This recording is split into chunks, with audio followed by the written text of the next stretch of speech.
How you doing, wrestling fans? And welcome to another edition of John Arezzi's Pro Wrestling Spotlight Podcast, the only wrestling podcast that brings you back 30 years with vintage audio featuring some of the biggest names of that time.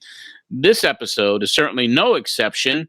We have a couple of special guests we're going to bring on today, but the main event is an interview I did with the Ultimate Warrior. His first real shoot interview on the radio, that took place February 27th, 1993. We had him on WEVD in New York City. So we'll be reviewing those clips later today on this show. The Pro Wrestling Spotlight, as you know, covered all the news stories and breaking developments that happened in real time. And now we relive those moments right here on this podcast. I want to first thank everybody for the tremendous response from last week's program that featured Kerry Von Erich and James Beard. We, of course, were honoring the legacy of Kerry Von Erich and the Von Erich family.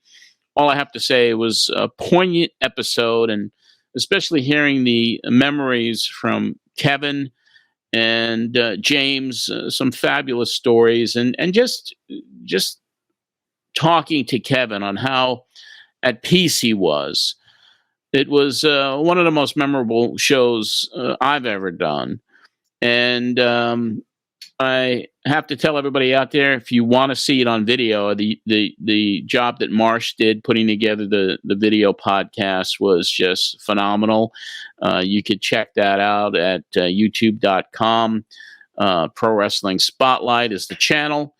So we got a great response. I do want to read one of the comments that came in from a gentleman named Kevin Waterhouse. He commented not just on the YouTube channel page, but also on the Facebook Pro Wrestling Spotlight private group. And it reads as follows: I think overall this was your best episode, and that includes the Bryan episodes. Some audio issues throughout, but loved the format, and the interview with Kevin was great. I didn't know there was a James Beard in wrestling. I only knew of the famous chef of the same name, which Gordon Ramsay is always praising because they have an honorable award named after him.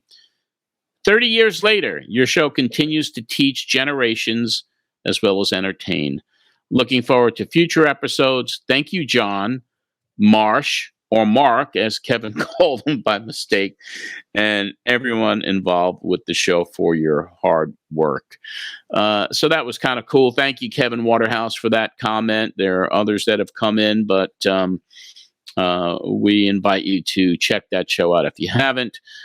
Today's show will feature and review both the Pro Wrestling This Week show on 1440 WNYG and the evening show, the 10:50 a.m. show at WEVD, with vintage clips from those broadcasts from February the 27th, 1993. I want to remind everybody that if you haven't joined our Patreon page, please do so, because that helps pay for the production costs for this show. Go to patreon.com/John Arezzi. Just $5 a month gets you in the door. And there are other levels and tiers, and I talk about it every week. So just go there, patreon.com/John Arezzi, and you'll be able to see hundreds of posts of vintage wrestling and the entire archives of the Pro Wrestling Spotlight from April 9th, 1989, right through this program, which was February 27th, 1993, the two shows from this day. And I also want to mention that if you haven't, and if you'd like to, check out the eBay store. Just go to ebay.com and look for Matt Memories. There's some really cool stuff I have up there this week. I put the original picture that I shot of Captain Lou Albano on May 22nd, 1972, that bloody shot that was the first photograph I got published. And the photo, 3.5 by 3.5, a real bloody shot of Albano, and it's signed on the back by Lou, because I got his autograph on it the very next month when I saw him standing outside the dressing room at Madison Square Garden. So that's up there, and that also comes along with the original magazine that photograph appeared in, which was the November 1972 Wrestling Review. And that was in a fans' candid corner. Fans would submit photographs, and they'd pick pictures, and you'd get $2 if your picture was published. So that's up on the eBay site right now. There are Matt Memory signed books. There are vintage wrestling photographs from back in the day, some autograph stuff. And if you're a Beatles fan or Kiss fan or a Mets fan, or if you're a fan of Sybil Shepherd, I got an autographed album of hers up there that I got signed by her in 1979 when I interviewed her for WITS Radio in Boston. So there's some really cool stuff up there. So check it out on eBay.com. So anyway, what we're going to do today, I am so excited about what's happening here, not just with the guests, but today is going to be a special day for me because I'm bringing back someone who, my closest friend of 50 years, Donnie Libel, and he's going to join us in just a minute. But I'm working on so many cool things. And also today we're going to bring Larry from L&S Comix on. It's 30 years anniversary of him appearing on the show, talking about Toy Fair. And he was one of the earliest guys that really zoned in on collectibles and action figures and all of that. So we'll bring Larry on. We'll have a great conversation. And this week I connected with Broadway Sonny Blaze, the original co-host of the Pro Wrestling Spotlight. Had a great conversation with Al. His name is Al Schaefer. And he's going to be joining us in a few weeks for a nice reunion show. And I'm thinking of putting together a show that would consist of Al. I may want to do a special show with Al first, and then do a reunion show with Broadway Sonny Blaze, the Power Twins, Donnie, Bruce Jacobs, the original producer of the show. And so we have a lot of cool stuff happening right now. But without further ado, I am going to bring on my buddy. I'm going to bring on Donnie Libel. Donnie, are you there? Donnie, are you there? Yes, I am, John. Nice to be with you. There you go. It's like the old days. I had to call for you twice. There's, a little technical glitch. How are you, my friend? I have flashbacks coming right now of the different stations the show was on, the different guests you had. All the trials and tribulations, man. I am pumped to be back here. Well, we're happy to have you back, and we want to make this a regular thing with you. I mean, we'll do this, and we'll bring you on sporadically. Could be semi-regularly, whatever it is. But when I talked to you about this, I was like, well, we won't do video. We'll do it like the old days. We'll get you on the phone.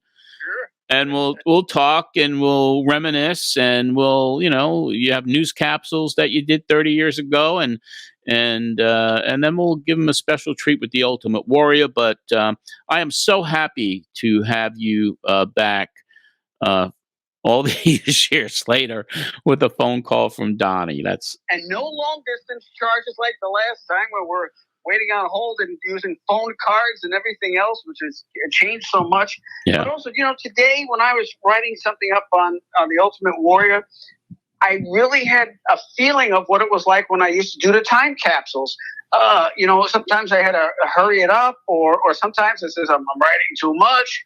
But I really had that feeling again, and especially after watching one of your recent shows where you were talking about Kerry Von Erich and you had Kevin on. Man, it just got me so pumped. Well, I tell you, you made a phone call to me. You'd watched that episode on YouTube, and you said some incredibly nice things, and you said great things about Marsh and about how we put it all together. The package, the total package. So tell me what you thought of that show with the Von Erichs, and what you think of what we're doing right now with the new format and all that. Oh, my gosh. This should have been 30 years ago. I thought the entire package was great. The first interview you had was a double main event along with Kevin Von Erich. Hearing those stories and then hearing from Kevin and Kevin telling stories and having thoughts of what Kevin looked like when he was a young guy in a ring, world-class championship wrestling, and the way you present it, it was so attractive visually, and listening to it, my gosh, you were getting a wrestling education that I was blown away when I saw that. So anybody that hasn't seen it, I don't know what you're waiting for, but do it, because it was certainly worth it. Yeah, we, since Marsh took over the kind of creative direction of this and assembles and edits and puts all the clips together and the visuals. I mean, it really is a visually entertaining show. And then Yes, it is. And when you put the clips in and you get the sound of the interviews that we did from 30 years ago, it's really a special show. And as I say each and every week, it's really unlike other wrestling podcasts that are out there right now. Yeah, nobody has tapes like you have. And I have to tell you, the whole time I'm watching Kevin Von Erich, I'm staring in the background, trying very hard as I squint to see who's in those pictures that he had on his wall there. So that was another nice little caveat for me to do. Absolutely. But everything is well. You moved down to Florida. You're covering baseball down there at the Pittsburgh Pirates spring training camp. Every minute of it. It's 81 degrees today. I got a sunburn. I was at spring training 2 days ago, and I didn't wear my hat. And I got a little less hair than I did 30 years ago. Don't we all? I had the worst sunburn on my head. I'll tell you that. I'm going Monday to the first game, and I make sure I have my hat there. But anyway, I'm pumped up for this show. John. Yeah, baseball is here, and we had an 85-degree day here in Nashville, so it was crazy. It really was. But Donnie, I mean, what we're going to do is we are going to first cover the morning show that we did, the Pro Wrestling This Week show on WNYG. And we are going to bring on Larry from L&S Comix, and I know you remember Larry. Oh, what a very good sponsor that was. I mean, that brings back memories like any wrestler's name. Exactly, and he's going to talk about what was going on 30 years ago with Collectibles, and he was really on the cutting edge of being right on top of what was valuable, what was not, what you should save, what you should look for. And we haven't talked to Larry in such a long time, and what we're going to do is we're going to take a quick break here, Don. So hang on with us, and we're going to bring Larry from L&S Comix on. So we'll be right back after this timeout. All right, we're back, and on the phone with us right now, not just Donnie Libel from down in sunny Florida where he lives now, but I want to bring on a dear friend from years ago. He ran a store called L&S Comix with his partner, Steve, and he's somebody that was the first sponsor of Pro Wrestling Spotlight back in 1989. Larry Spitz, are you with us? Absolutely. How are you doing? Larry, how are you doing, my friend? Very good, very good. It's been a long time. It's been a while. Well, you were so instrumental back then with not just educating the fans on collectibles. You did an awful lot of wonderful things for Pro Wrestling Spotlight, and we're happy to have you here with us today. Well, thank you for having me. You're quite welcome. I'm going to bring Marsh on as well, because Marsh, we're going to start reviewing the Pro Wrestling This Week show from February the 27th, 1993. And Larry, and Marsh, first of all, how are you doing, my friend? I'm doing really good. I was really happy to see the response of the last episode. Excellent. Well, it was a good one, and you did a fabulous job with the editing. And there were some technical glitches. I think it was more of Kevin Von Erich's. What he had like an old set of earbuds in them or something. I mean, and they kept shorting out when I watched it back.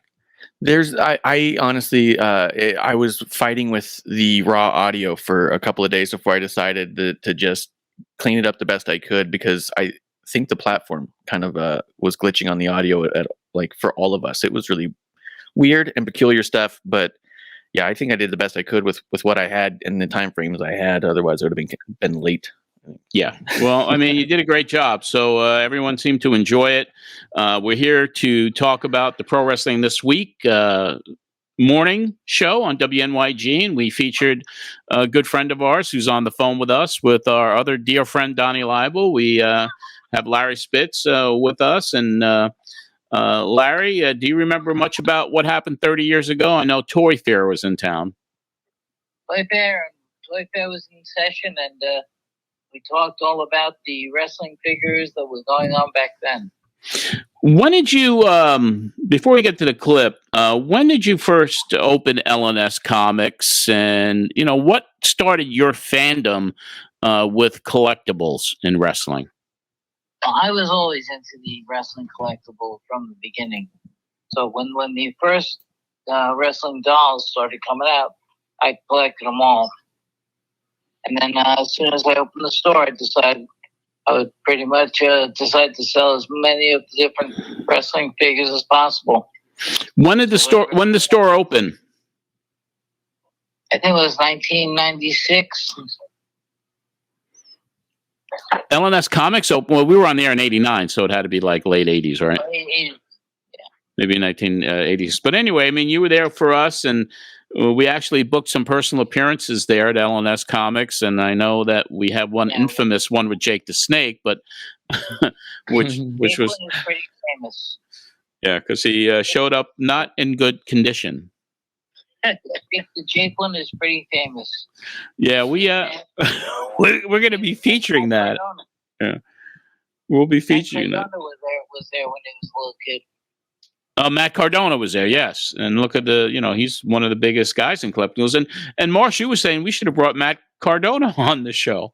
Yeah, last night as I was really digging through, because it was a 20-minute interview you did with Larry. Yeah. I mean, I don't know if you consider it an interview or not, but it played out like one. You guys were really digging in deep on these toys and talking real specifics on stuff that was supposed to come out, stuff that may no longer come out. And I was like, where's Cardona for this one? Because he would know how all of that turned out, Yeah, he started collecting an L&S, so there you go. Yeah.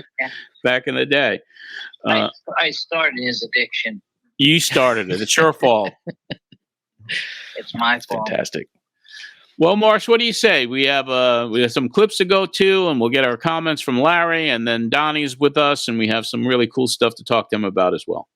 I know, I'm excited because from my side, I've just been listening to so much of your old stuff that I feel like I already know Larry and Donnie really well, although this is like the first time I've talked to them. So I'm like, it's my guys. Yes, indeed. Let's start with the Larry intro. This is, you bring him on and you guys talk through the LJN stuff because this is, I don't know what year LJN went out of business, but this is right when Hasbro was picking up. So you guys go over the LJN stuff pretty good. Good, and then we'll get Larry's comments on the other side. Each and every year in New York City, there's something called Toy Fair. Now, the wrestling collectibles market has been growing by leaps and bounds over the last 3 years or so. And a guy that's been right on top of it has been one of our sponsors, L&S Comics. And we are on the phone right now with one of the proprietors of L&S Comics, who each and every year gives us an annual Toy Fair report. And Larry Spitz, are you with us? How you doing, John? Good morning. Good morning to you. And you're one of the guys, you've been with us for a very long time, one of our sponsors. And you've been getting, I guess since you started advertising on the show back in '89, more and more into the wrestling collectible scene, and you're finding there's quite a market for that right now.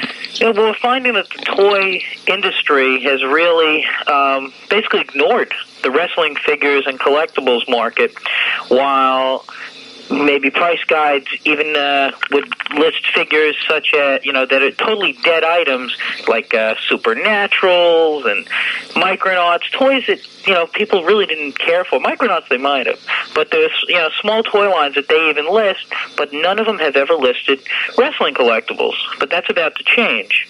After talking with the people at Toy Values Monthly, which is considered the premier price guide for toys, I talked to them at Toy Fair this year. It looks like there will finally be a category for wrestling toys and collectibles. And the only reason for that is because the market has actually heated up, and they've actually heard about it from other sources other than me. The difference is that I will probably be writing the article and collating all the information on it, and I'll be putting together the price guide. and listing for toys. Okay. So in that way, I'm going to need all the listeners' help in that if they know of special variations or differences in action figures, I'll need to know every single detail on their particular action figures if they think they have something super special, and maybe there would be an actual price variant. Yeah, well, getting, there's so many, the LJN wrestling dolls, I want to get into that for a little bit. Okay, LJN, they started out when the big national expansion took place in '85, and there were tons of these LJN dolls everywhere, every toy store, every place. They went out of business. Yep. And now it is such a rare occurrence where you could find an LJN wrestling doll in the package. Now, that's when they have the value. Of course, if they're just floating around a kid's toy chest, the value decreases, obviously. And there's one doll in particular, that Ultimate Warrior doll, I guess, is the highest priced LJN right now. Well, there's two, actually. There's a couple that are in the astronomical price category, Ultimate Warrior being one of them. The key to wrestling toys, as in all toys, is that it has to be in the package. My main joke about the toy is 10% of the toy, the package is 90%. So the whole toy has to be in the package. Ultimate Warrior in the package is actually over $100. Average price is about $125 for that one particular doll in the package. It's a rare occurrence to see it out of the package because when people got wrestling dolls, the first thing you do is you play with them. That's right. Why keep them in the package? The idea is you want to play with them, wrestle them around. So it's rare to see any of them in the package. Another big set in the LJN category would be the British Bulldogs in the package, and both tag team, in the tag team set, would go for around $200. And I believe the rarest is actually the Hart Foundation in the tag team format. In singles format alone, the Hart Foundation were some of the rarer dolls that LJN ever put out, and that would be about $250 to $300 in the package. But for a single one-shot doll, Ultimate Warrior is the leader. So you listeners out there, if you have any LJN dolls in the package, do not open them. Yeah, do not open them. As I always recommend, hey, you can always open it. If you ever wanted to open a toy, you can always open it. But once it's open, it's finished. Yep. I mean, when you look at the collectibles and you're hearing the prices from back then, I mean, $100 for the Ultimate Warrior. Those were pretty pricey back then, but now you're 30 years later, and can you find any of these? Are they out there? And what are the values of these dolls now, or action figures? The internet is, people have found a lot of things. In Ultimate Warrior, in graded condition, I saw for $10,000. Wow. And the tag teams are about $2,000. So Warrior is still kind of the jewel. Warrior is still a jewel. And that's kind of ironic because we're going to be interviewing him from 30 years ago on the show today. So that's pretty cool. And the LJNs were the first, and you were stocking those when you can get them, right? I mean, and now they're all pretty valuable. They are. Any of them in the package are all pretty good. Yeah. Do you still have any of your old collection? No, the whole collection went to Germany. No kidding. Marsh is holding up. What is that? A Hebner doll or a referee doll from LJN? It's the ref. We think that the mold they did was loosely based off of Dave Hebner, but it was definitely specifically not named that because he wouldn't have been able to get royalties. The generic referee doll. Yeah, the generic one. But you said you sent all your stuff to Germany. What did you do? You got rid of your collection and sold to somebody overseas? Once I closed the store, I had some people who called and wanted to buy stuff. One of the people who used to listen to the show from Germany actually came over to the house and saw the whole collection that was in the magazine and pretty much made me an offer. I said, okay, take it. Wow. How many years ago was that? At this point, probably nearly almost 25 years. But you still kind of look at the industry and you see the collectibles that are still at such high value now. right now I'm definitely collecting the AEW figures. I think they have a lot of growth. Marsh, do you collect any AEW figures, or you're into collecting all this stuff? Yeah, I don't collect the AEW ones because I think they started out real hot, and I'm wondering if they're oversaturating themselves right away. But I don't know. Some of those are really rare, like the chases are probably going to always hold a value. But like the first run was really expensive to get, but now they've remade almost all those guys. That it's kind of like I have a hard time figuring out which ones I think will hold a value or not. But yeah, some of them definitely will. Yeah, I think a straight run will be good. If you buy them in series, you'll be okay. That makes sense. There you go. Did Larry, did you ever finish the price guide thing that you guys were putting together? It came out years ago. It was called Toy Value Monthly. Yeah. The magazine that used to come out. Did you get a big response from the listeners to help you with the different variants? Oh yeah, we did.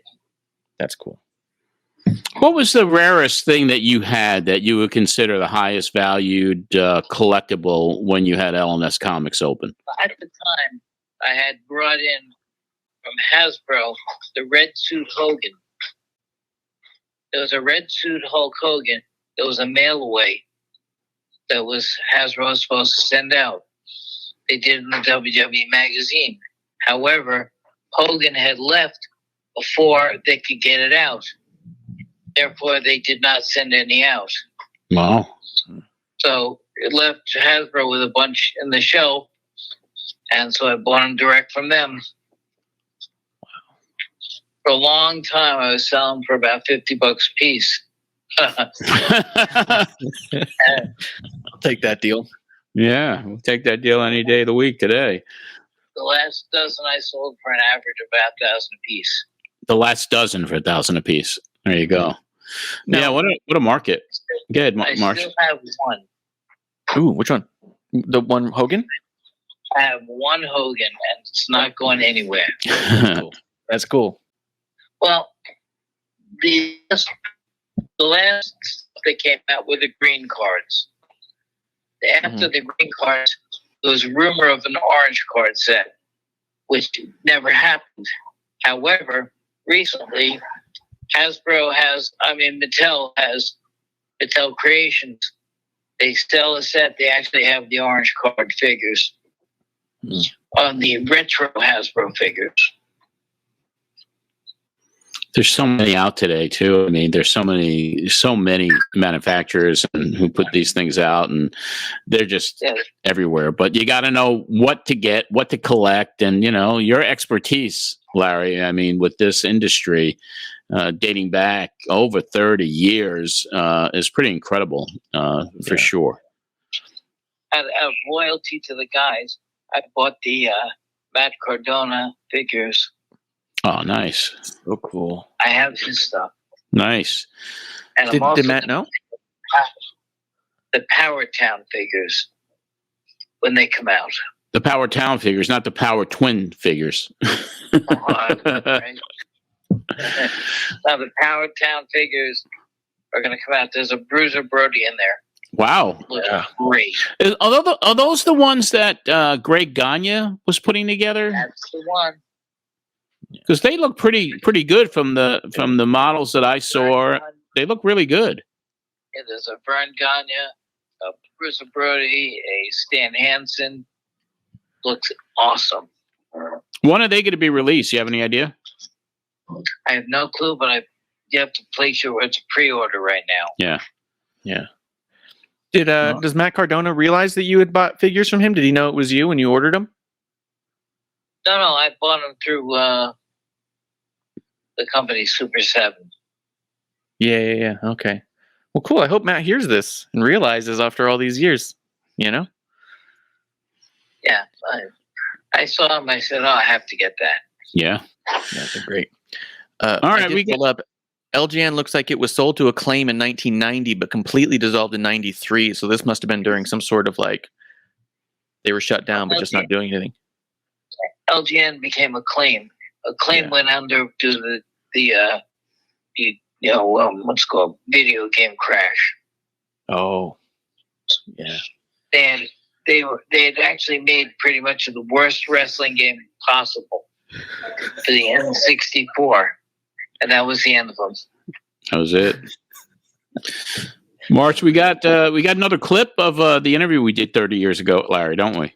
No, that was the last one we That had was it? of Larry. Yeah, because the rest of it, you guys get to real minutia of like the Greg Okay. the Hammer Valentine and some of the values there, which I thought was cool.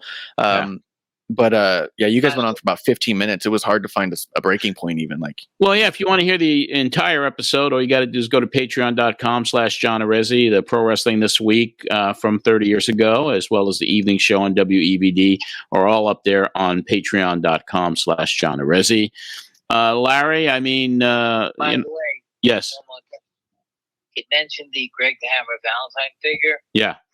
Actually available now. Oh, is it?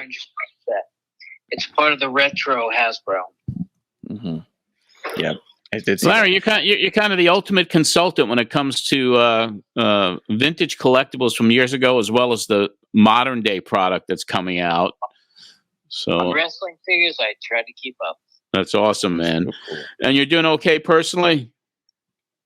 We're trying to do all right, Yeah. Surviving. Yeah. Well, I had a little bit of a setback, so. Well, we wish you well. And you were so important to us when we did this show 30 years ago. And it was such a pleasure to do business with you. You were so in tune with everything that was going on collectible wise. We had some fun at your store. Didn't we? We brought Johnny B. Bad, and wasn't Sable with him at the time at your store? She was with him. Yeah, she was Rena then. And the good thing is, the one thing about Mark Marrow, as soon as they came in, they both wanted to make a phone call to the Children's Hospital because they wanted to go over to the Children's Hospital to visit straight from the event. That showed a lot of class. Yeah, and he's still doing stuff. He's still helping lives every day, this guy. And what an amazing individual he is. He's a public speaker. Yep. In the school systems. I think he does really well with it. Yeah. Well, listen, we're going to bring you back on because I know once that Jake the Snake appearance took place at your store, we're gonna have a good time with that because I think the Power Twins filled in for Jake when he couldn't even sign an autograph, and there was a shitload of kids online waiting to meet Jake, and he showed up plastered. There's actually a little bit of history behind it. I'll tell you later. Okay, yeah, we'll bring you back for sure to discuss that when that happens. I think it's 1994. So, 30 years later, once that episode comes up on the archives, we'll review it. We'll bring you on. We'll have some fun with it. Yeah. I'll ask Jake if he wants to come on, but I doubt it. He might remember. Exactly.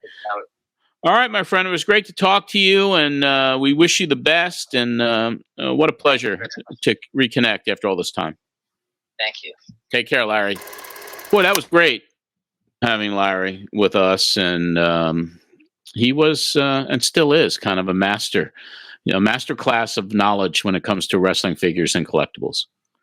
I love it. I was expecting at least once for him to say, geez, John, that was 30 years ago. It's hard to remember. But that did not happen. He remembered it did not. Everything. It did not. But that's great. I'm glad he's doing okay there, and have fond memories of him for sure. But this show, the daytime show, I mean, we took calls and all. So why don't we talk about what else happened on this morning show before we review the evening show with Mr. Laible? Absolutely. So the majority of this morning show was Larry. You guys talked for over 20 minutes. Mm-hmm. But outside of that, you and the callers were all really kind of wrapped up in this WCW pay-per-view that had just taken place. But it's all kind of like leading towards the evening show. There was one thing that really stood out, though, that I wanted to talk about. Brian Last, a young Brian Last, called in asking you about Larry and then reviewing a show he'd seen. And I thought that'd be really cool to check out as he's becoming the young encyclopedia he grows into being, Right. And he was calling regularly now, every week. Yeah. He called morning and night. And I thought that was super notable. He was paying attention. Well, let's check this clip out from Brian Last from 30 years ago. Let's go back to the phone. 661-1440 is the number to call. Let's go to Brian from Long Beach. Hey, how's it going, John? Hey, Brian. I want to know what the number to LNS Comix is. Okay, it's 489 9636. 9636? Yes. Okay, thanks. And I'm also want to know, where's the Genius? The Genius has left the World Wrestling Federation. His father, Angelo Poffo, and the Genius have formed their own independent wrestling group. They are based out of Tampa, Florida. They're looking to do shows overseas, and I believe they have acquired the ESPN contract once the global deal is finished. And you go to the Coliseum last night? No, I did not. Did you? Yeah, Jerry Waller was there. Shawn Michaels is injured. Jerry Waller took his place. How was that? How'd that go over with the crowd? Well, it was very good because, it was the same as Shawn Michaels. I think it was actually a better match than it would have been. Uh-huh. And he pinned the boss man with his feet on the rope. What was the crowd like? Was it a fairly big crowd? Yeah, it was about 10,000. Uh-huh. And also, Doink never showed up, and Bam Bam took his place. Okay. What was the main event last night? Undertaker versus Yokozuna. And what was the outcome of that? Well, Undertaker did like a DDT and a clothesline, and Yokozuna threw the salt at him like 3 minutes into the match, and it was a DQ. DQ, okay, but it was a good night of wrestling. Yeah. Okay. Thanks for your call, Brian. Thanks. It's so interesting to hear him on the show. Yeah. It really is. It's amazing. Yeah. The way he was recounting all that too, it makes me wonder if there was a part of him back then that wanted to get into his own newsletters. You know what I mean? Yeah, I mean, he was certainly, obviously a huge fan, and he became serious about it. And then look, today he's got, which really could be considered the #1 wrestling podcast between the Experience with Jimmy Cornette and, the Drive-Thru with Cornette as well. So very cool stuff. And then the main event, I guess we go up to WEVD in Manhattan that night, and a very special thing took place with Ultimate Warrior. I mean, So let's get to that, and we'll bring Donnie back on. Donnie, are you there? I am here. Perfect. Before we get into this, I know we have the news capsule. Marsh, what do we got to start it off? Because I know Don's got some interesting stories as well about Warrior and meeting him, and then we got some cool stuff to talk to him about. Yeah, right before Laible's capsule, I did clip the opening because it was the week that Rick and Hogan had both come back to their original promotions, and you were doing some of your fancy editing again you like to do in those beginning little montages. We had a special open that night at WEVD 30 years ago, February 27th, 1993. Let's check it out.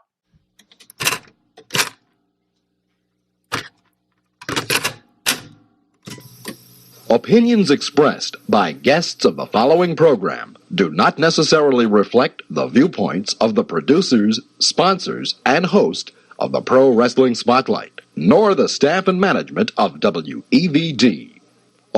Last Sunday night, Nashville, North Carolina, the man mostly identified with the Atlanta, Georgia-based wrestling company, World Championship Wrestling, the 7-time NWA World Champion, Nature Boy Ric Flair, returned home. You know, there are moments like this in a sold-out Nashville Civic Center with millions of fans watching on pay-per-view that we all just dream about. The only thing I can say is, welcome back, Ric Flair. Well, let me just say that in life sometimes a picture is worth 1,000 words. And WCWF, the Nature Boy, is back to rock and roll. 24 hours later at the Manhattan Center in New York City, the man most identified with the Connecticut-based World Wrestling Federation, Hulk Hogan, also made a triumphant return back home.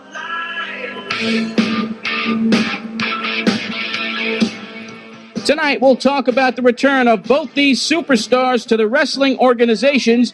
They both hope to help recover from bad economic times. This and much more tonight, right here on the Pro Wrestling Spotlight. Good open. Yeah. Yeah. I love when you get into it like that. Yeah, I was excited. It was like 2 big returns. And let's bring Donnie on. Donnie, do you remember when Flair went back to WCW?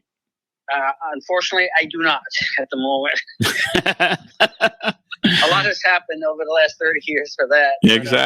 Exactly. But yeah, it was kind of special with Hogan returning to WWF, Flair returning to WCW the same week. It was crazy. And if you noticed in the Open, I didn't mention Ultimate Warrior. I didn't mention him because I didn't know if he was going to come on or not. Once the intro music plays, on the other side of that, you do say we're hoping to get him on the line. Yeah. But yeah. We You were didn't say it hoping. in the open. Yeah. You know, I have to credit the guy that's on the phone with us from Florida because Donnie, I think you're the person who gave me his phone number. Yeah, I kind of remember when I got that too. That's something I'll mention when I give my tribute to the Warrior. You got it. But yeah, I mean, it's a whole, and that started dialogue with me and him. But what else, Marsh? The opening of the show took place. We were waiting on Warrior to call in. There were pins and needles because I really felt that if we can get him on the show, that would be a really cool thing. Yeah. You mentioned in there that Warriors representative called Don Laible for our hotline number. So we're hoping to hear from him. They called Donnie to ask for your number? Maybe. Yeah, Donnie was, very connected. You know what I'm saying? You did know people, my friend. You did. Yeah, I mean, outside of that, you got right into Donnie's capsule. Well, and then after the capsule, you have Georgianne on. Yeah. And then you get into Warrior.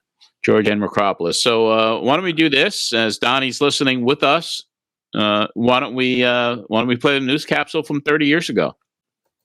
We're going to bring on direct from upstate New York our reporter Don Laible with all the news of the week right here at the Pro Wrestling Spotlight. Donnie, are you there? Yes, I am. And as I said, you're coming in really clear this evening, so 250 miles away. You got a lot of people listening to you. Yes, we do. All righty, John, we'll get right to the news here. Leading off the capsule, more than 500 mourners attended Kerry Von Erich's funeral this past Monday at Dallas's First Baptist Church, while an estimated 3,000 fans poured into the Dallas Sportatorium last Friday night for a memorial show.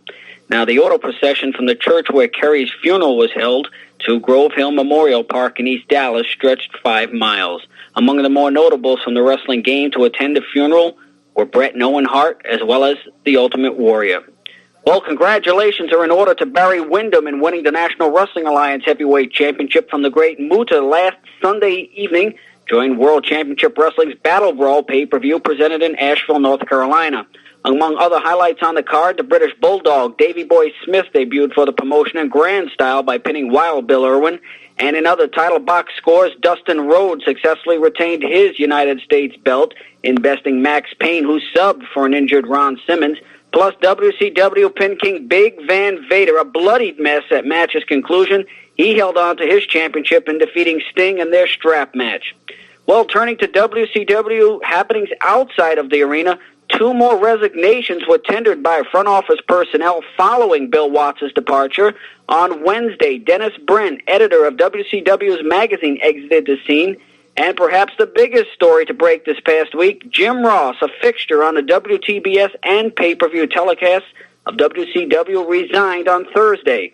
Behind the mic for WCW since 1988, Ross was expected to be a salesman for the company, pitching to TV station managers to add the worldwide show to their broadcast lineup.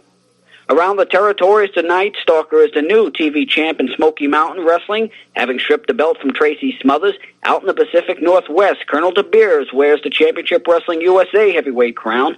And add the Steiner brothers versus the Head Shrinkers to WrestleMania 9's lineup. And wedding bells rang for Dangerous Danny Spivey on Valentine's Day in Tampa, Florida, as he married Chris Beyer, the eldest daughter of wrestling legend, the sensational intelligent destroyer.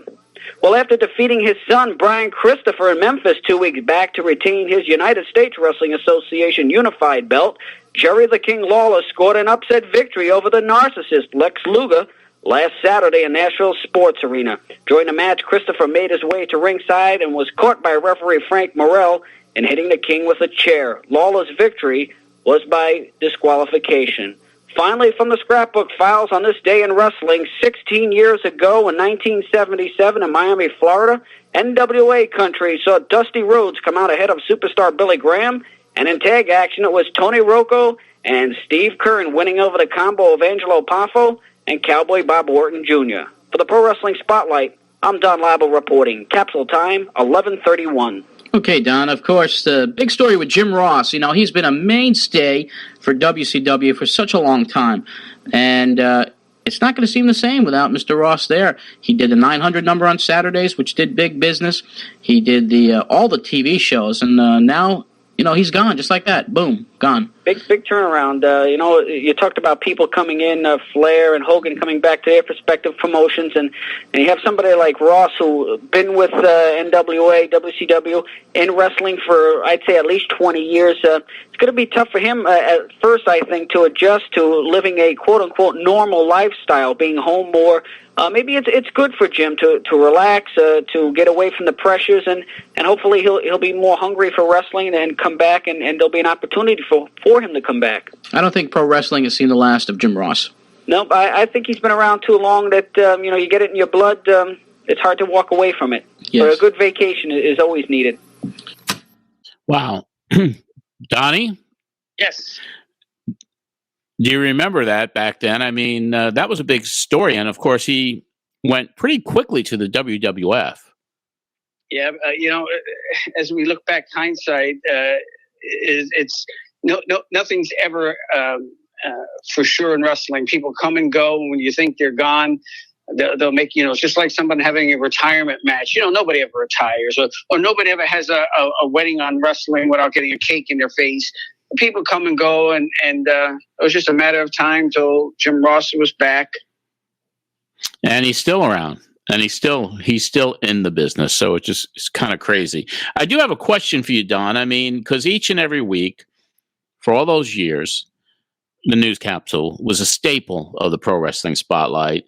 Why don't you walk us through what that took preparation-wise from you back then, and how you assembled the show, and then eventually having to do 2 shows in a day with the capsule. So kind of walk us through, you know, how you put these things together. It takes a lot of work, and I'm the kind of person that wants to write everything out. I went over newsletters. I went over phone lines. I spoke with you. I listened to wrestling people that I knew. I wrote things down and then put them in order. You know, I took it very much, very serious, very much like writing a newscast at a local television station or a radio station. The who, what, when, and where, and you know, try not to put down something that, oh, I just heard this and it's a rumor. No, it was something that, you know, had to be substantiated.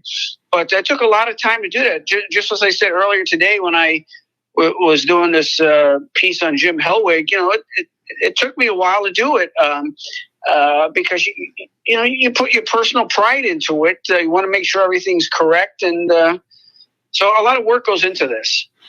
But you always had a passion for it. That's it. It's not work. You love it. Exactly. So, yeah, I mean, the things that you did, and you were always there, and everything that you did for me, I mean, to this day, I couldn't ask for somebody that is a closer friend than you are to me. Thank you. Likewise. Yeah. We go back 50 freaking years. Yes. Yes, we do. 50 years. That's crazy. You used to come to my grandma Dorothy's when I first met you.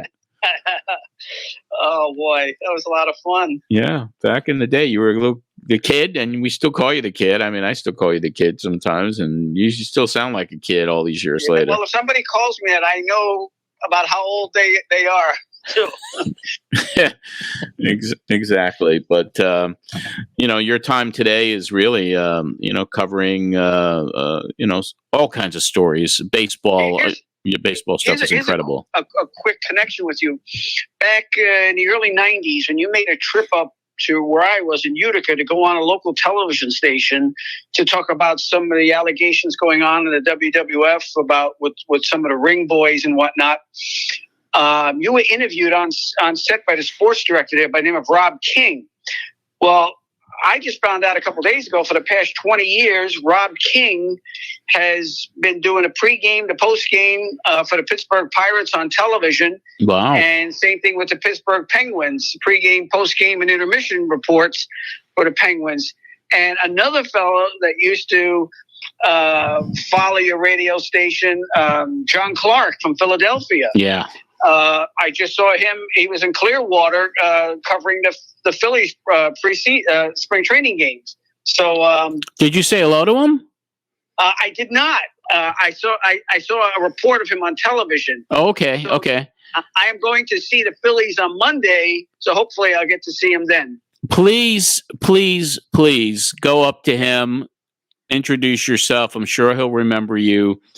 I reached out to him on Instagram because he, appeared on the show, and I know he's a big shot in Philly now. He's a big sportscaster to this day. He's done incredibly well.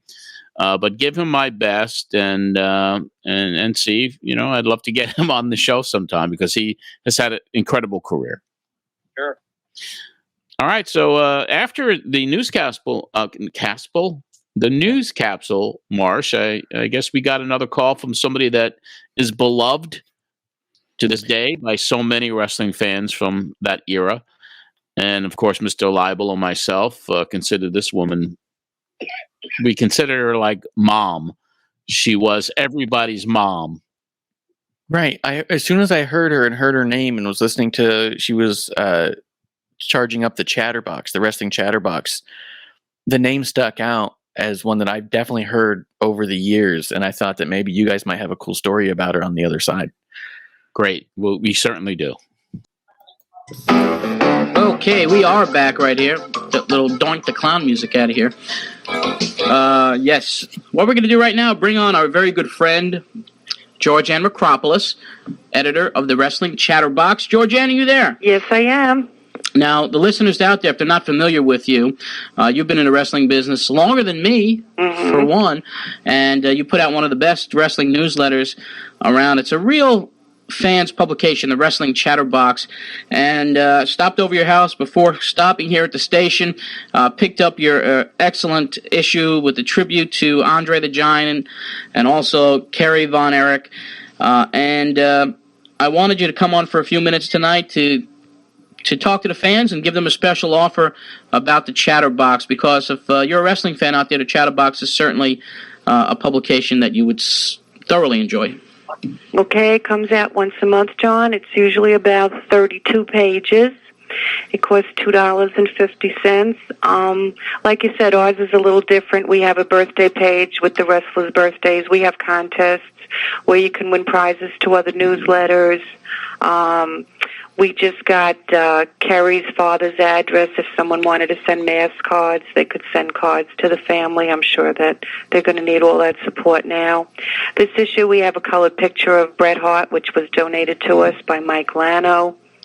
And we have notes and news and just a little bit of everything. It's a potpourri of everything. And I have to say, Regina and I are very proud. I think we're the only females that put out a wrestling newsletter in a dominated male world out there. But if they want to give it a try, we can give them a special. My postage to send this out is 75 cents. For your listeners, if they hurry up and send in real quick, we'll only charge $1, and we'll send them the free issue. The $1 will cover the postage and handling of sending it out. And the address, they have to send Georgianne Macropolis, and the address is 23-44 30th Drive, Astoria, New York, 11102. Okay, George. And I also wanted to tell you I have 10 Cactus Jack issues left, John. The tribute issue, yeah. Yeah. We have a picture of Cactus and his wife and the baby. There's only 10 left, so it would have to be the first 10 people to send that. That was last month's issue. Okay, well, certainly I hope you pick up a lot of new subscribers. It's well worth the effort. And Georgianne, I hate to cut you off. Okay, no problem. We've been waiting for the man formerly known as the Ultimate Warrior for such a long time, and he's going to join us. Fine, John. Okay, thanks, hon. Okay, thanks, Georgianne Macropolis of the Wrestling Chatterbox. Georgie. Don, how well do you know Georgie? I got to know her through you. I used to see her at Madison Square Garden all the time. In the second row. My lasting memory of Georgie is you and I went over to her home once. I think it may have been a time of one of the conventions, and it took me back in time because her furniture had all the plastic. I was just going to say that. Yes, and I remember that. So when I think of Georgie, we went to her home. It was you sit down and so that was but she's a throwback. I mean, gosh, she loved the business and she wasn't in it for all the wrong reasons and it was just a different era. But she was a wonderful ambassador to wrestling, and I think the best compliment for Georgie is the wrestlers went to her. She didn't have to go chase anybody. They came to pay their respects to her from Bruno on down. So it really was a different, wonderful era, and she was a great lady. Yeah, I mean, some of our memories, and I remember you. I mean, we used to go hang out at the Savoy bar after the Garden shows. Was at 46th Street, across from the Edison Hotel. And you were too young to get in, so you'd be looking through the window. Yep. But Georgie would typically come in with Bruno, and as crowded as the place would get, there was always a table in the back that was Bruno's and Georgie, and it's like parting of the Red Sea when they would walk in. And of course, Georgie had his fan club for many years, Buddy Rogers fan club, and she was the person who got them to take that picture together at the convention in '91. Yes, I remember. I snapped that one. That was a great. Just let me mention one thing. What do you mean? You snapped that? You snapped that picture? No. Yes, I took that picture of Buddy and Bruno too. No kidding. Yeah. When you mentioned the Savoy, when I was finally old enough to go in there, I remember seeing everybody's drinking. Of course, I didn't drink, but I was in there, and there was Bob Backlund with a paper bag, and in it was a quart of milk, and he was drinking that while he was at the Savoy. So the guy was who he was, but that's one of my favorite Savoy. That is a good one. We had so many memories there. Captain Lou Albano would always show up first at the Savoy. He'd be the first one there, and probably the last one to leave. And the superstars and the legends that went to the Savoy after the Garden show was the guys who came in from the other territories. It was Andre the Giant hanging out. It was Bruno. It was Albano. It was all of them. It was just such great memories, and Georgie was such a big part of it. She cared about everybody. Everybody cared about her, and we lost her several years ago. And what an amazing lady she was, and what a like you said, an ambassador to the wrestling business, and the boys went to her. I mean, that was the thing. Everybody wanted Georgie's, publicity, attention, and she was almost like the head of hopper of pro wrestling. Yeah, exactly. And what was I going to say about Georgie? Just lost the thought. But her newsletter was one that you waited for. I don't remember what I was going to say. I remember Georgie first from the magazines when I would see in the fan club pages, and it was Georgianne Orsi. Yes. And that was Macropolis. And I just knew she was somebody because I used to see her in the magazines all the time. So anyway. Yeah, I met her, I think it was the Brooklyn Roll-A-Rama for the first time in person, but we had corresponded when I started the Blassie Club. She ran most of the fan club columns in the National Wrestling Magazine, so you'd have to, get the bulletin mail to her, and then she'd give you a plug. And one of my fondest memories was the bowling alley upstairs from Madison Square Garden, where we would meet and have Michael Mansky, and we'd all go hang out upstairs before the matches at the Garden. People from Philadelphia would come down, Richie Mershon and Walt Wolansky and a few others. Yep. And that's where we had our burgers and fries. And anyhow, we distributed programs and pictures, talked about what's going on their neck of the woods, because there was no internet. There was the U.S. mail. And but that was great. You'd stop up there before the game. Before the matches, And for me, it was always meeting the Philadelphia people in New Jersey. Michael Mansky, as you said, it was a brotherhood. Yeah, it certainly was. What a great fraternity! And my biggest memory of that bowling alley was December 10th, 1973, when the night that Bruno Sammartino was getting the title back after being out for a few years, and it was a party because everyone knew Bruno's winning tonight. It was amazing memories. But as we continue on with this edition of the show, I mean, it was time for the main event. And Donnie, I asked you to do something pretty special. But before you give the tribute to the Warrior, I mean, you were at one of his only, if not the only time he wrestled independently right after leaving WWF. So why don't you give us your recollection of meeting him, getting to know him that night, and share a story with us about the night that you were hanging out with Warrior, and tell us where it was and who promoted it. And yeah, it was an interesting night because you think of headlining WrestleMania and being in the big arenas, and here this was January '93 here on a Saturday night at a high school gym. The Ultimate Warrior was there. So how it came about was there was a local promoter who ran shows in New Hampshire and Maine by the name of, everybody went by the name, Wendell Weatherby. His real name was Wendell Robinson. Now, Wendell lived in Billerica, by the way, that's hometown of Baseball Hall of Famer and former New York Met, Tom Glavine, because in the locker room, there was a picture of Tom Glavine in his hockey suit, a hockey uniform, because he was a very good hockey player, and he was drafted by the Los Angeles Kings. But I digress. So here we are in the high school, and the main event is going to be Hercules Hernandez and Ultimate Warrior.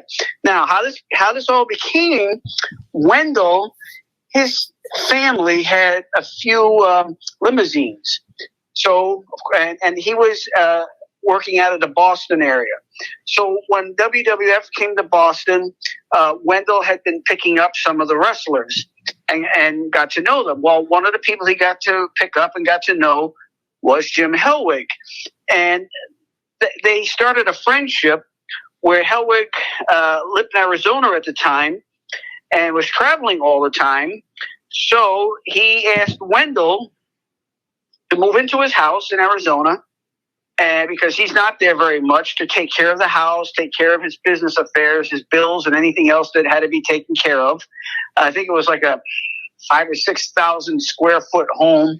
And so Wendell moved on from Massachusetts, moved down to Arizona, and became a confidant of Hellwig. Well, Wendell ends up, I don't remember why, but he ended up moving back to Massachusetts, and he wanted to start running some shows again in New Hampshire and Maine.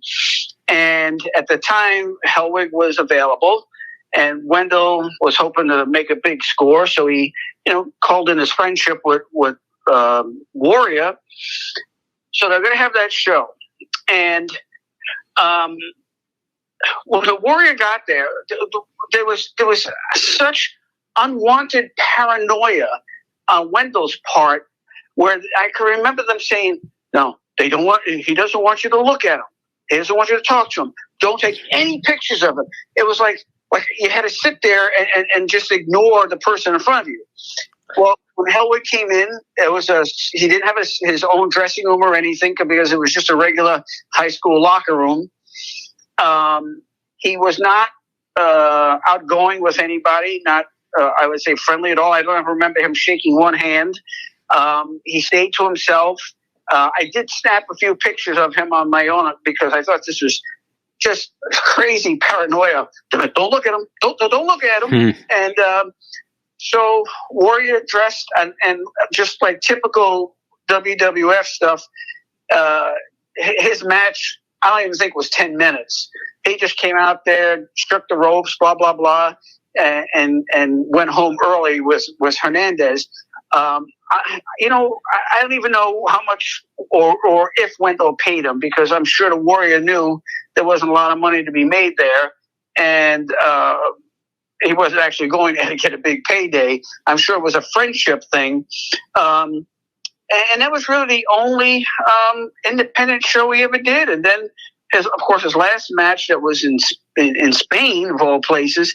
But what I remember most about that show was just don't talk to him, don't take pictures, don't look at him, leave him alone, everybody. It was like, wow, I've been around all the stars of the game, and everybody you shoot the breeze with, you talk to them, blah blah blah, and this was just such unwarranted paranoia. And again, he wasn't at all outgoing. I didn't see him shake one hand when he was there. So, but who knows what was going through his mind at the time? And again, it was a whole other world back then. So, yeah, great memories. And that was really a historic show. And do you remember the house? Was it a sold out house or? Yeah, it was a high school gym. There was maybe 1,500 people. I mean, it was an old gym's. With the bleachers pulled out. It was nothing spectacular at all. That's why I'm sure Hellwig did it as a favor. He certainly didn't go up there needing the money, because anything Hernandez would have gotten $500 or $300. What was Hellwig going to get? Right. So I'm sure it was just a loyalty thing. From it was nice that they didn't hold him up. Yeah, that was the one person he wouldn't have held up. Yeah, you're right. Crazy stuff. But, the Ultimate Warrior, we were able to get him on this edition of the Pro Wrestling Spotlight. Only time he ever appeared on the show. And it was a big get. It was a very big get for me. And I asked you, like the old days, you would write up tributes to some of the big guests that we had on the show. And I was like, hey, Don, let's bring you on. Let's bring you back to return to the Pro Wrestling Spotlight. And would you mind doing something up on the Ultimate Warrior? So I'm going to give it to you now. Don, take it away. And, I did some big ones. The two toughest ones for me was Andre the Giant and Big John Studd. Yeah. And you never like to write those tributes / obituaries. But we're going to talk about the Ultimate Warrior today. If Jim Hellwig were alive today, the late WWE Hall of Famer, well, he'd be 63 years old. He passed at age 54 on April 18th, 2014 in Scottsdale, Arizona. That was just 3 days after his WWE Hall of Fame induction and just 2 days after making an appearance on Monday Night Raw. But he's gone from the game, but he's never going to be forgotten. Wrestling fans will always remember the Ultimate Warrior. Hellwig crammed in a lot of fame and fortune in roughly a decade and a half of ring time. Now, beginning with his training, it all started for him in California, 1985, when he was trained by Billy Anderson and Red Bastien. First up for Hellwig's travels brought him both he and his fellow training classmate, Steve Borden, who would earn his fame and fortune in wrestling in the business as Sting, while they went to Jerry Jarrett's Memphis-based promotion. While in Memphis, Hellwig and Borden were billed as the Freedom Fighters, but that didn't last long, because from there, the duo took off. They were booked by Bill Watts' Universal Wrestling Federation. No longer the Freedom Fighters. That was in Memphis. Now, for Watts, the team was called the Blade Runners. Now, with the duo separating again, not sticking around much in that territory, Sting remained in the UWF while Hellwig joined Southwest World Class Championship Wrestling, going to the Southwest, and that was in June of 1986. First, he came into the promotion as a heel, feuding with Ravishing Rick Rude. Then he turned babyface. And at the time, Hellwig was billed as the Dingo Warrior. And at that time, they really pushed him, and he captured the Texas Heavyweight Championship. Once again, on the move, by June of 87, Hellwig began working house shows for the WWF. Now, his initial run with the Vince McMahon Company lasted up until 1992. Receiving the ultimate promotional push because of his physique and not because of his abundance of in-ring talent, when SummerSlam was born in 1988, Hellwig squashed a honky-tonk man in 27 seconds to claim the Intercontinental belt. Now, Hellwig's professional star really shined brightest in Toronto at WrestleMania 4, 1990, when in a main event billed as the Ultimate Challenge, Hellwig was Intercontinental Champion, and he went one-on-one with then heavyweight titleist Hulk Hogan. In the end, Hellwig pinned the Hulkster. In 1992, Hellwig would leave the company, only to return for WrestleMania 7 in 1996. He would then leave the WWF again, this time having his contract terminated for what the company said he was missing dates. By May 1998, the Warrior was back and he was signed by WCW, but shortly before Thanksgiving, Hellwig severed ties with the company, and his last appearance coming on a Monday Nitro. Now, the last time that we heard of Hellwig was in the ring, he put his boots on June 25th, 2008, in a match that took place in Barcelona, Spain. For the Pro Wrestling Spotlight, I'm Don Laible. All right, Donnie, that was cool. Thank you, man. So good. Boy, you learn one thing. Someone like him, he moved around so much. He did. So quick. There was no stability. It was especially when he started, it was one promotion after another real fast. And then when he got to WWF, maybe he started believing his TV time, that he was really talented and everything. And I remember seeing him several times live where, he'd get to the ring after he did his run and he was huffing and puffing and could barely, that he was world famous for that, getting blown up before the match even started just by running to the ring. I was never a big fan of his talent, as you know, as everybody knows. I mean, it was not somebody that I even considered, a skilled wrestler, but the kids loved him. He was marketed to the kids. He had tremendous charisma. And, but as much as the charisma that he had behind the scenes, it was a nightmare for everybody that did business with him. John, you hear about things like this often, and I found this out now when I was reading some things today on the Warrior. He died when he was 54. Yeah. His father, I believe, died when he was 57, and his grandfather, his father's father, died when he was 59. So with him passing at 54, in retrospect, that's not a big surprise because there's a family. The genetics is definitely. As they called it, cardiac, disease. Yeah. Basically, his arteries were getting hardened and plugged up. I'm sure some of the things that he put in his body contributed to that rapidly. Yeah. But some people like that at that age, they live more in a few years than some of us that will live on. They experience so much more. So I guess life is all about a trade-off at times. Yeah, it is true. And then that Hall of Fame induction, and then that surreal appearance on Monday Night War, and the speech that he gave, and how, and when he died a few days later, and then you watch that interview, that in-ring promo that he cut, the last one ever. It was so surreal. You see these guys. It's just like any entertainer, any athlete. You see them, therefore you feel like you know them. You see them on TV. You might see them up close in person or whatever. And when they go, especially so quickly, it's hard to take. And for me, another person in the wrestling business that I could not understand passed so early was King Kong Bundy. He was the most fun person to be with on the road, always joking around, very benevolent. I would sell pictures for him or take Polaroids with him at a show. And when we would collect $300-400 at intermission, and he'd always slip me a $50 bill, or if we made more money, he'd give me more. And I didn't even ask for it. We would go out and have ice cream late at night, and he would talk about his diabetes and areas having, we're friendly, this big ice cream. He was such a kind person. And again, he once said, he said, Laible, some people get to choose fame, some get to choose fortune, And he said, unfortunately, I have the fame. And then he goes so fast. So many of the people from our era there, Rick Rude has gone. Big John Studd, who was a dear friend of mine, he's gone. Just so many guys. Kerry Von Erich, you could go on and on. So many of them.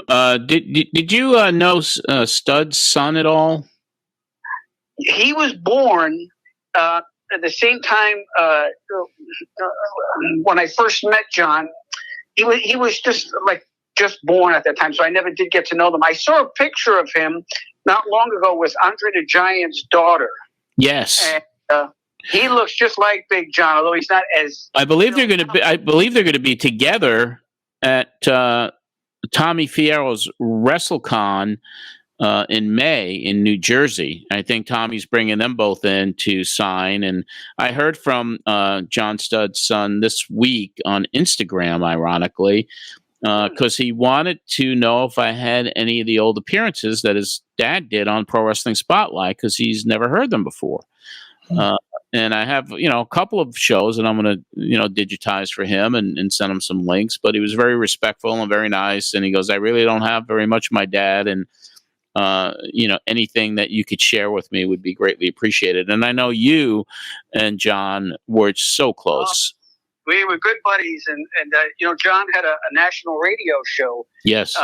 On Saturday nights. And John had his radio show because he would call me to give him a rundown for the show, to tell him what was on, because several times John was making movies. He'd be away for a couple months at a time, and then he'd have to do a radio show at midnight, and he had no connection with people in wrestling. I mean, John stayed to himself, and so I basically was feeding him that information. We got to go to shows together, and the last time I saw John, this is wonderful. We were in New Hampshire on a show, and I was managing against Big Ron Reese, this well over 7 foot tall. Remember him? Yeah. That John was hoping that if this guy was going to be a star, that he was going to ride his coattails. And anyway, when the match ended, and the ending, the finish, I'm inside the ring. Unbeknownst to me, Ron Reese picked me up, and I was screaming for real. I didn't know what we were going to do. And John Studd steps in the ring, and he's laughing, and I'm going, "Don't, please, I'm going to die, broken hip or something." And Ron tossed me to John, and John made like he was going to slam me, and then he put me down. And I tell you, I was never so scared. But they left. By the time I got to the dressing room, they already left. I never saw John again until, I spoke to him many times, and even when he was sick. And that was the last time I saw him. But I could talk forever about that. But anyway, yeah, I do want to say this one thing. When a fellow wrestler was ill, like John, superstar Billy Graham called him regularly. I mean, several times a week. And Howard Finkel with the WWF called John several times a week. And when John had his funeral, the only wrestling person that was in attendance was Howard Finkel from the WWF. And I think Howard did that not just to represent the company, but because he liked John. They were friends.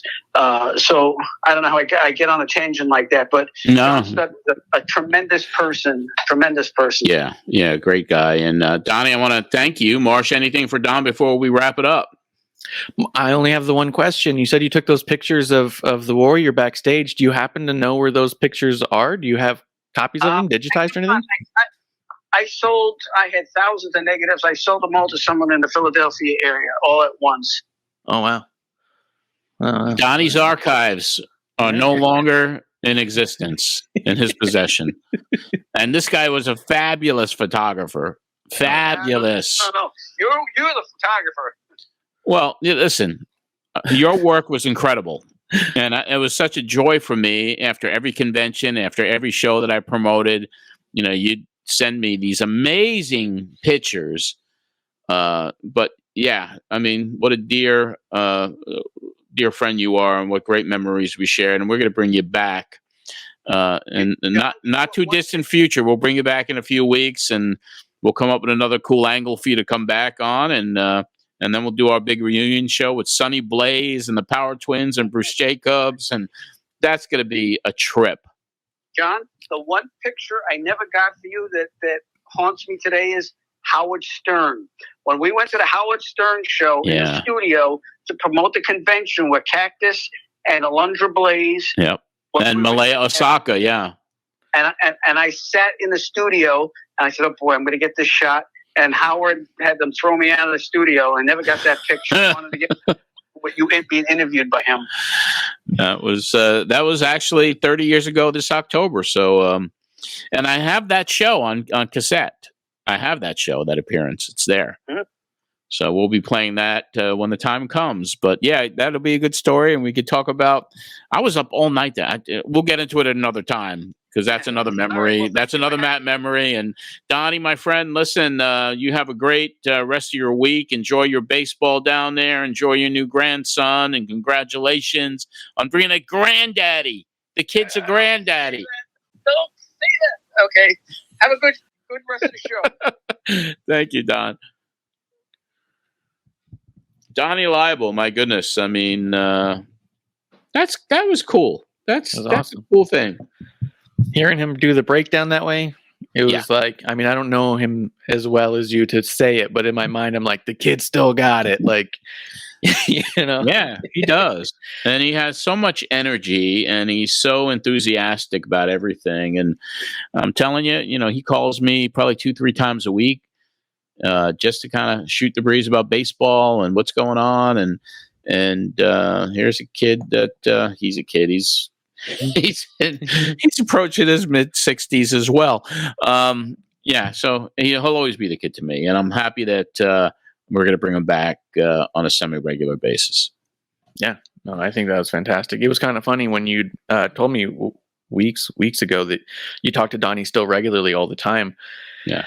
After hearing that conversation with him too, it's like, man, maybe like it's so easy to just talk to him forever. Like there's so many cool tidbits and things he's correlating and memories and facts he's throwing out there. Like it's awesome. Yeah, it was. And when we tried to have him on when we were doing the video thing, and it just wasn't working. This is so much better. Just to get him on the phone and to kind of reminisce. And it's classic. It's the old school way of doing things, and that's what this show is all about. Yeah, absolutely. Because Warriors are main event, can I ask you just a couple things real quick about some ads that you had run throughout the morning and the evening? No problem. Go ahead. Just because I thought it was peculiar and funny. One, you really go heavy on the Farmingdale Lane stuff. Yeah. And you said, we got a match with 2 little kids first. We'll get them out of the way and kick their butts. You had 2 8-year-old kids that you guys, like, what was that? Do you remember that? I think it was Bruce and I challenging, or there was like we were against these 2 kids. Just from the week before they challenged you, maybe?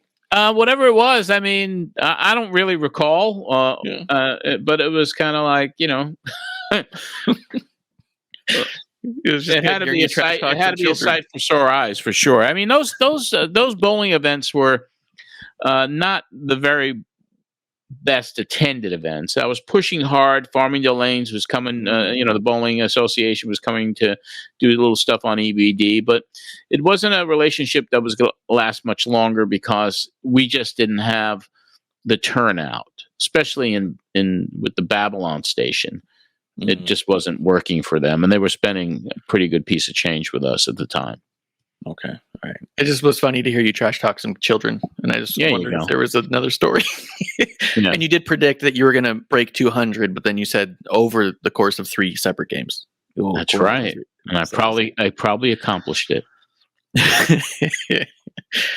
But yeah, and then also just a quick shout. Mickey B is on for just a minute or 2 in the first one. So people on Patreon, if you like him, he's in there. Yeah. The only other question, every time you talk about Holbro paints, you said you have to put on the hat, and then you kept saying this hat's a good looking hat. Did you wear a paint hat for an audio commercial? I got the hat. I was wearing it. Because it was sounding like, I have to get it. Let me put it on. Like it was like you wouldn't wear it unless it was the ad. To think back at it, I'm not a hat guy. I was probably working it. Yeah.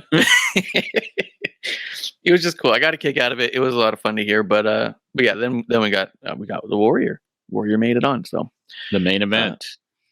Do you want to hear how this one starts? Let's do it. Let me tell you something. This next individual, our featured guest for this evening, is a man who, in the wrestling business, when you talk about superstar, when you talk about somebody who has sold arenas out, if you talk about someone who has been looked upon as a hero to millions and millions of youngsters around the world, you talk about the man who is now formally known as the Ultimate Warrior, and his name is Jim Hellwig. I'm going to bring him on right now. Jim, are you with us? John, what's going on, big guy? How you doing? How are you doing, sir? I'm doing great, man. Sorry I couldn't get in touch with you earlier, but I was tied up doing some other things. Well, of course, this has been a very interesting time in the career. Now, I don't know what you feel comfortable with. If you want me to call you Warrior, if you know, whatever you call me whatever you want to call me. The people know who I am. Yes, they do. Know what I was and know what I always represent in their hearts and their souls. So, you ask me what you want, open the phone lines, do whatever you want for the next 20 minutes you got on the phone, and we'll just take it from there. Okay, we got 20 minutes here. Time, clock it off right now. And I tell you, that you've been making a lot of news recently. You disappeared from the World Wrestling Federation. My ears have been ringing. Yes, your ears have been ringing, and that happened in November. Now, can you tell us in your own words what happened in November that you just suddenly disappeared from the scene? I had a contractual dispute with Vince McMahon and the World Wrestling Federation, and it was over, there's a lot of things that I can't get into. I understand that. But basically it was a thing that the WWF, going back in time, was very, very good to me financially, and I wanted to get on and pursue other things and show the Warriors another side of what Jim Hellwig, who portrayed the Ultimate Warrior, could do. And the the World Wrestling Federation didn't particularly care for that, so I had to make a decision. And it's a rough schedule out there on the road. When you're in a different town every night, sometimes up to 20, 25 days a month, and on a plane every day, people in the different arenas don't realize that. And it's their right not to realize that. They pay to buy a ticket to see those wrestling personas for what they mean to them, and that's what I try to give them every night, and after a while it takes a toll on you. Yeah. But that wasn't the reason why I left. The reason why I left was because I wanted to pursue other ventures, and I was terminated for reasons that can't be proven. Okay, and that's something that when we spoke on Thursday regarding your situation, now I know a lawsuit has been filed against Titan Sports and Vince McMahon, and I don't think that you can really comment on it publicly right now into too much detail regarding it. I guess you're going to wait until... Not in a lot of detail, but the people I have spoken to out in the public, like where I live or wherever I happen to travel, they know. Yeah. They know what's going on there, and they know how the guys are worked and the control that's placed over them, and how they're made to feel, and that they have no other avenues or other ways of making a living, and they're wrapped up in the whole game of it. It's an entertainment field. Yeah. And I always knew that Jim Hellwig and the Ultimate Warrior were two separate characters, and the Ultimate Warrior came out to play. Matter of fact, he's sitting next to me right now, and he wants to get out, but he's got a lock on the bag, and he can't get out. But it's just something that that had to end. Well, even the fact that you're doing an interview, which is something that on a program like this, is something that the World Wrestling Federation would have never permitted in the first place when you were with the company. No, there's a lot of protective factors that go into play. I mean, they have their own magazine in publication, which is, I think, the number one selling wrestling publication that there is out on the market. Yeah. And they don't allow interviews with other wrestling magazines outside of that. And I don't think that's... I think after a while, I think the people just have a reason to believe that they're being insulted. Don't insult our intelligence. Yeah. And that's something that I never wanted to do as Jim Hellwig, but as the Ultimate Warrior working with the WWF, it's something that guidelines you have to stick by. Yes. Very true. Could never get anybody from them. Interesting stuff with him. I mean, it was a big get. Like I said tonight, it really was for me a kind of a like, you had to be prepared. Didn't know if he was going to make the show or not, and it was very exciting to have him on because of what a big name he was in the business. He had just left WWF, and for him to kind of speak openly as much as he could at the time was pretty fascinating. Yeah, and his tone was so different than you would expect. And the way he refers to the Ultimate Warrior as a separate entity so Yeah. often. Like third person. Yeah. It was really neat. Yeah. Yeah. Even when I think about other like shoot interviews or when he started doing his wild YouTube video stuff, I feel like his tone was never this just open and friendly almost. You know what I mean?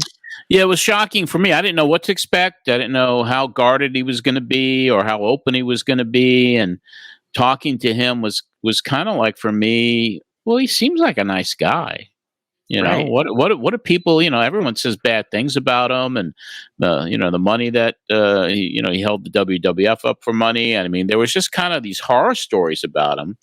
And during this day, I was kind of like digging the guy. I was thinking, well, this is kind of a cool dude, but and then on the other side, which people were not aware of at the time, is I was in meetings trying to get a Southeast Asia tour underway, and I'm thinking maybe this guy could be he could be my main event, my champion, and that was what my hopes were, because in the overseas, in the part of the world that we were going to in Southeast Asia, which was not disclosed, as I said, I mean, his name would sell out arenas there. Yeah. I mean, the fact Donnie even mentioned there was 1,500 people at that little one. Yeah. No, he could sell a ticket, especially in the places that had never seen him before and only seen him on TV. But, those horror stories we'll reveal later on this year, because what he did to me back then was pretty incredible. Yeah. Pretty incredible.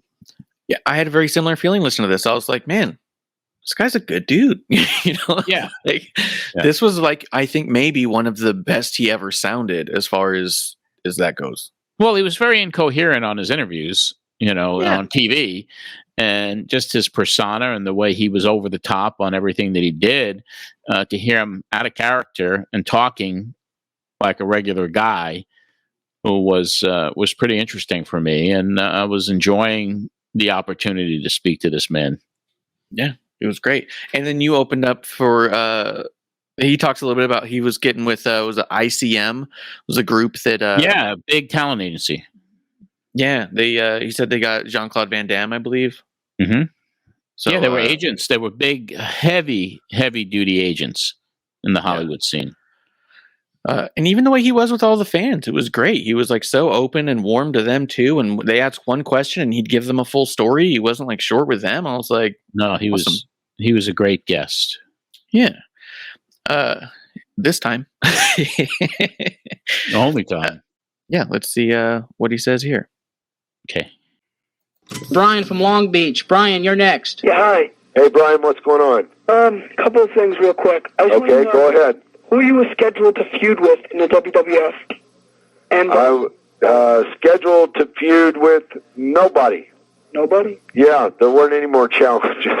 And they were all gone. And I wanted to both Hulk and to not take anything away from Hulk, because Hulk was the greatest challenge I ever had. Hulk wanted to battle me again, and I wanted to battle him again, but the WWF wouldn't allow it. And the way I saw it was there was no more challenges left in the WWF, and with the other things that fell into place, it was time to pack my bags and put a lock around it and head on out and do other things.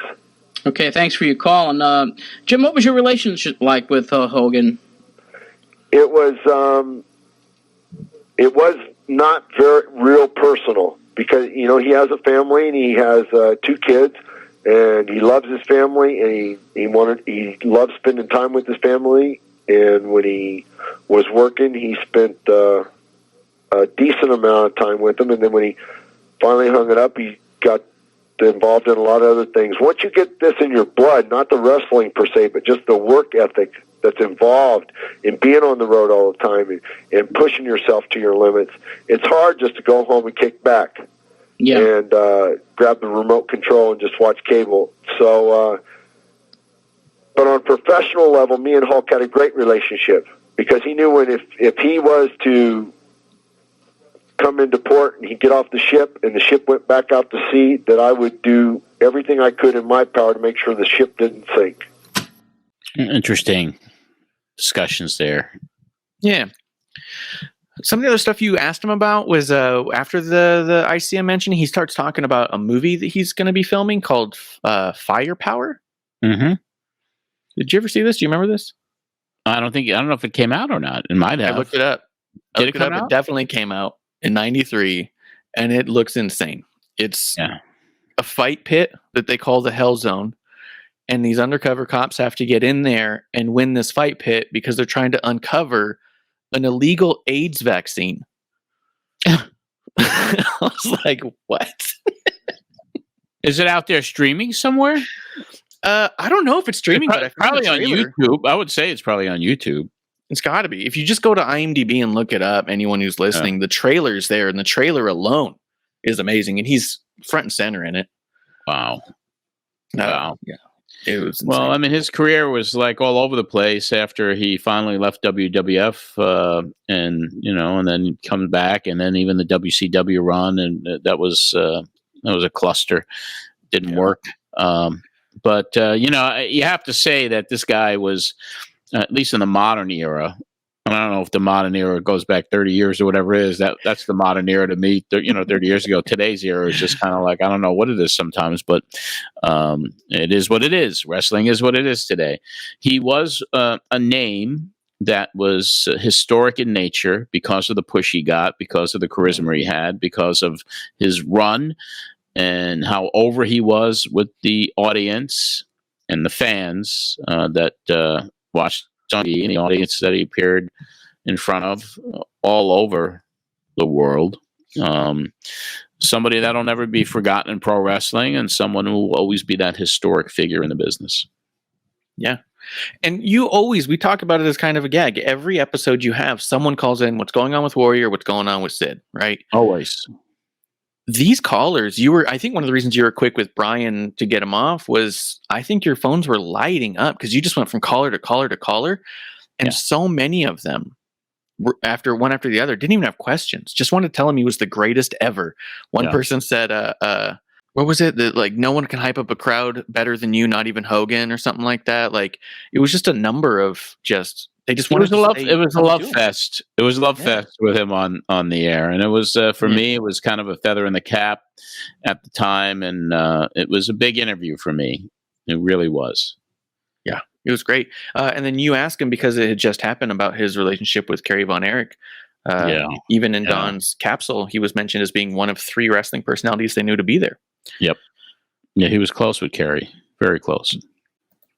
And also, as far as friendships in the business, it's hard to develop a lot of personal friendships in the business. It sure is.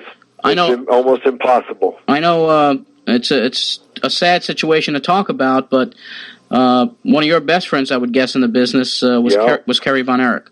Kerry Von Erich was like a brother to me. I knew Kerry in Texas. When I originally started with the World Wrestling Federation, I lived in Dallas, Texas, and when I came home, he was working independent shots at the time, and I first met him when I started in world-class wrestling as a Dingo Warrior, and that was right after he had his accident, before they'd let the public know that they had amputated his foot. And I came in as a bad guy with Gary Hart as my manager, and the people, they bought me up. They ate it up. They made me what I was there because of the resemblance to Kerry, and I'll never forget that. That was the biggest stepping stone I ever had in professional wrestling. We developed a great friendship, and we became like brothers, and I'll always miss him. But the most important thing that I want people to remember is not what the media writes about him and the drug problems that he had, and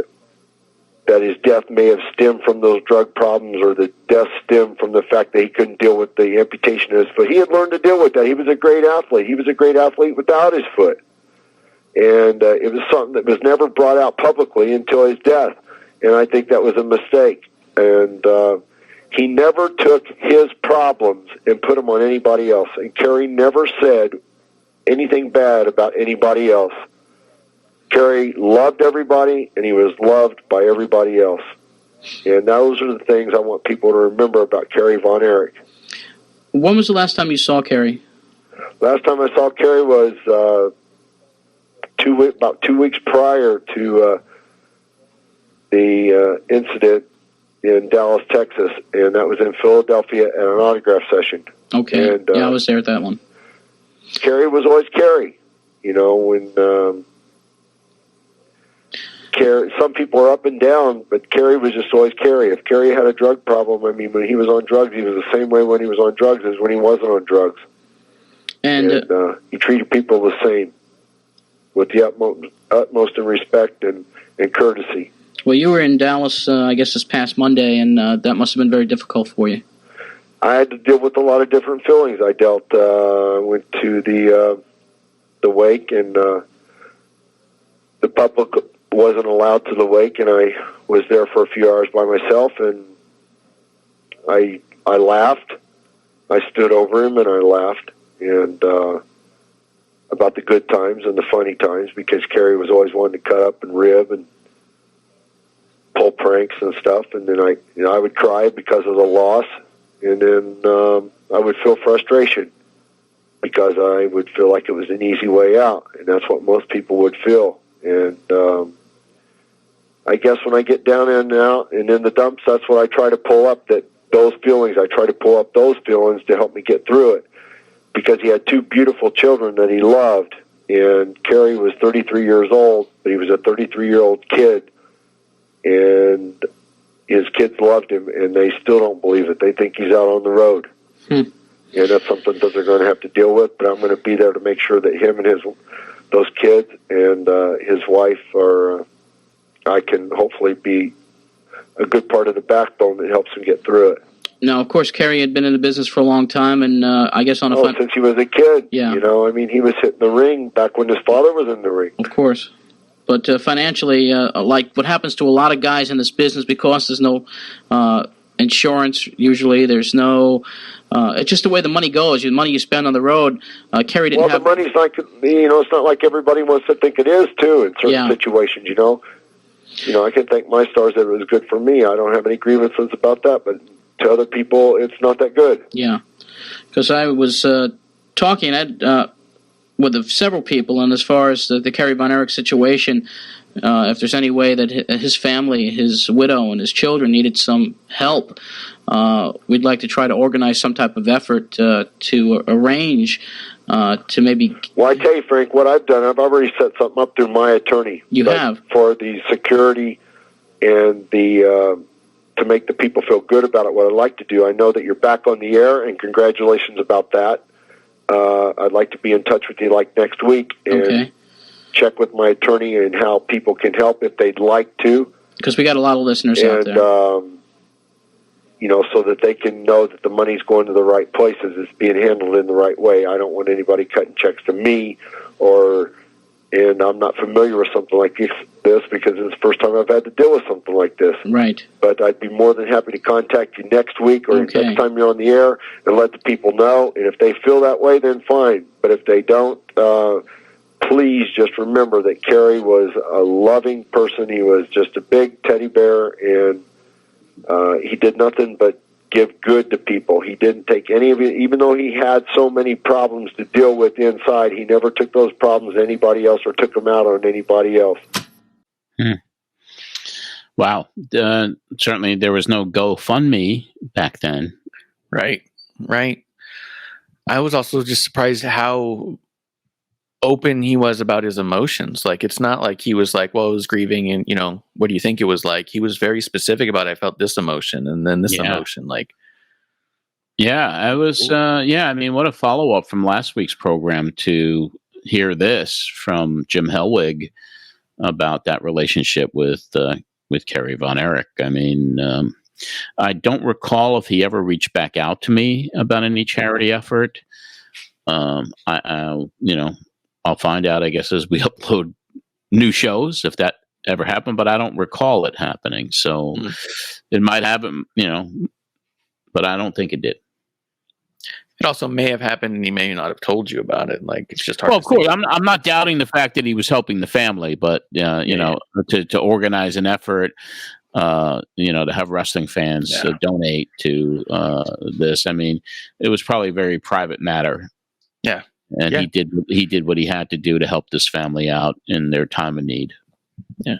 I'd also, something that stood out to me there too was how so much of what he said about what he wanted people to remember about Kerry echoed what Kevin said last week on on the show, almost word for word. And this is 30 years later. You know what I mean? Like 30 years before. Yeah, that's the thing about when people talk about Kerry, was that how much of a sweetheart he was, how much of a great guy he was, how he took time out for kids and always made people feel good and never had a bad word to say about anyone. And he just had the personal demons. He had the tragedy in his family. He had the drug abuse. He had the accident that really put him in a downward spiral. And to this day, it's still a tremendous loss. Yeah. And even because I remember hearing Kevin say it, and it stood out to me there too, where he's like, if those were his demons, he never pushed his demons on anyone else. You wouldn't know he had these demons because he took it all on himself. And even the Warrior saying it here, you know, like he was the same on or off because it was his own to deal with. Like, I don't know, it stood out to me. Yeah. Yeah. It stands out to me listening back at all of this today. And it was another good show. Show. And I got one more caller. Okay. Because this caller kind of perfectly echoed all the other callers' sentiments, and I just thought it was kind of the one to exemplify them all. Excellent. Go to Alfonso from Rosedale. Alfonso, you're next. Hi, Warrior. How you doing, man? All right. First, I want to say for all the Warriors that you are truly the greatest of all time. Thank you very much. Yeah, and I hope after your movie you turn to the wrestling because there's nothing like watching you wrestle. And I got a question. Do you ever see yourself in the long run back in WWF? No, I can't go back to the WWF. Even if the system changed? Pardon me? Even if the system changed under new management or whatever? Well, it won't happen that way because there's one thing about Vince that he has a quality that no other wrestling organization has, or that even comes close. And the only other one that comes close is WCW, is that it's in his blood, and he works 24 hours a day, and he loves the business. And he never asked me or anybody else to do anything that he wouldn't do, and that's not going to change. And even though the things that they may be doing might not be the right things, and I can't particularly be witness to that because I haven't watched it, that's something that's not going to change, and Vince ain't going to give that up. And I can't work under those circumstances, no. He is an interesting person to deal with. As a professional athlete, your career's got to change eventually.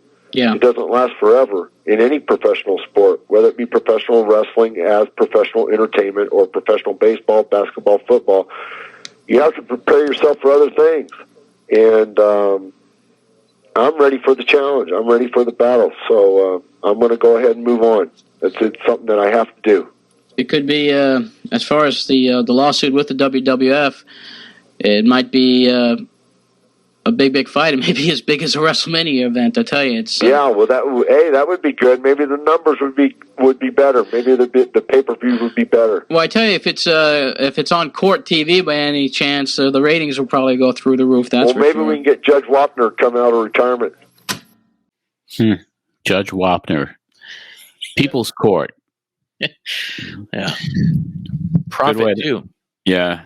Yeah, talking about Vince is never going to give it up. Well, we know that for a fact now. Well, he's never given it up, and now the speculation is that he's wanting $9 billion for the WWE. That's the figure. I'm a little that he shy. wants. Yeah. I think everybody's a little shy of that number, except for some people maybe that live in another country called Saudi Arabia. Time will tell.